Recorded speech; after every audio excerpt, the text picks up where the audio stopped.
Praise the Lord. Good morning. கர்த்தர் நல்லவர், அவர் கிருபை என்றும் உள்ளது. சங்கீதம் 30 அதிகாரம் 10 மற்றும் 11 வசனங்கள். கர்த்தாவே, உம்மை நோக்கி கூப்பிட்டேன், கர்த்தரை நோக்கி கெஞ்சினேன், என் புலம்பலை ஆனந்த களிப்பாக மாறப்பண்ணினீர். சங்கீதம் 30 அதிகாரம் 10 மற்றும் 11 வசனங்கள்.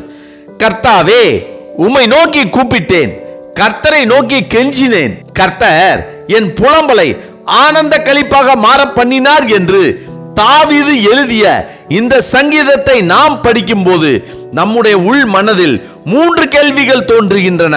முதலாவதாக, ஏன் புலம்புகிறோம்? இரண்டாவதாக, யாரிடம் புலம்புகிறோம்? மூன்றாவதாக, நாம் புலம்புவதால் என்ன ஏற்படும்?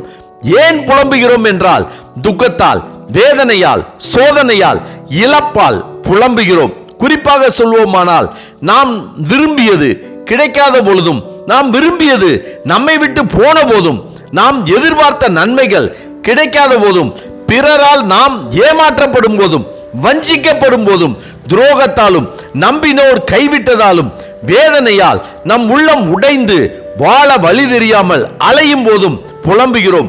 வாழ்க்கையில் கவலை இல்லாத, வேதனை இல்லாத, புலம்பல் இல்லாத மனிதர் இல்லை. எந்த நிலையிலாவது, எப்பேற்பட்ட சூழ்நிலையிலாவது புலம்பி இருப்பார்கள். யாரிடம் புலம்புகிறார்கள்? மனிதர்களிடத்திலா, தேவனிடத்திலா?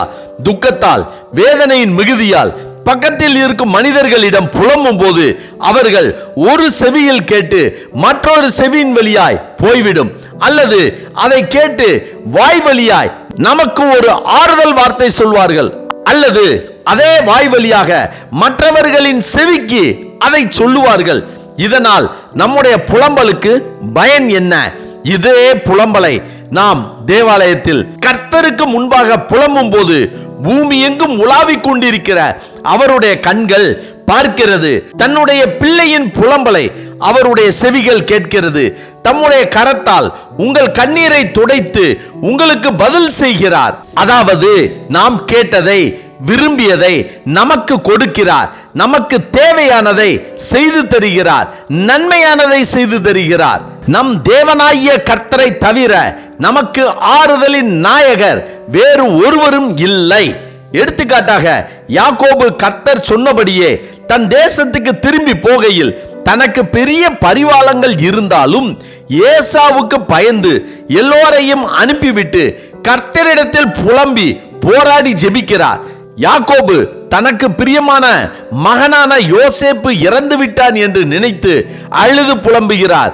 தாவீது தன் சொந்த மாமனார் சவுல் தன்னை கொலை செய்ய விரட்டிய போது, தன் சொந்த மகனுக்கே தாவீது வெறுங்காலால் ஓடி ஒளிந்த போதும் கர்த்தரிடத்தில் புலம்பினார். சாராலும் அன்னாலும் தங்களுக்கு பிள்ளை இல்லை என அழுது புலம்பினார்கள். ராகேல் தான் யாக்கோபுக்கு பிள்ளை பெறாததை கண்டு தன் சகோதரியின் மேல் பொறாமை கொண்டு யாக்கோபை நோக்கி, எனக்கு பிள்ளை கொடும், இல்லாவிட்டால் நான் சாகிறேன் என்று புலம்பினாள். அப்பொழுது யாக்கோபு ராகேலின் மேல் கோபம் கொண்டு, தேவன் அல்லவோ உன் கற்பத்தை அடைத்திருக்கிறார், நான் தேவனா என்றான். எலிசாவுக்கு உதவி செய்த சுனேமியால் பிள்ளை செத்து போன போது அவள் எலிசாவிடம் போய், நான் என் ஆண்டவனிடத்தில் ஒரு குமாரனை வேண்டும் என்று கேட்டதுண்டோ என்று அழுது புலம்பினாள். லாசருவுக்காக மரியாளும் மார்த்தாலும் அழுது புலம்பினார்கள். இவர்கள் புலம்பியதை தேவன் கேட்டு அவர்கள் புலம்பலை ஆனந்த களிப்பாக்கினார். நாமும் இவர்களைப் போல கர்த்தரை நோக்கி கூப்பிடுவோம், அவரிடத்தில் கெஞ்சுவோம், அவரிடத்திலே புலம்புவோம். நம்முடைய புலம்பலையும் கர்த்தர் ஆனந்த களிப்பாக மாற்றுவார், மாற்றுவார், மாற்றுவார். ஆமென். ஜெபிப்போமா?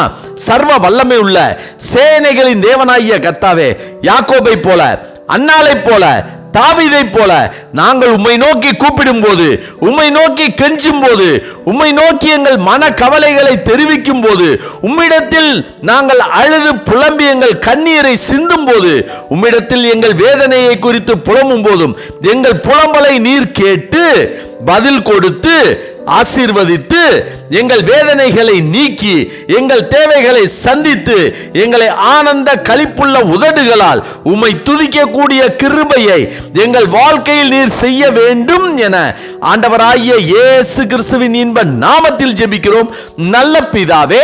ஆமென் ஆமென். கர்த்தர் நல்லவர், அவர் கிருபை என்று முழுவதும் நம்மோடு கூட இருப்பதாக. ஆமென்.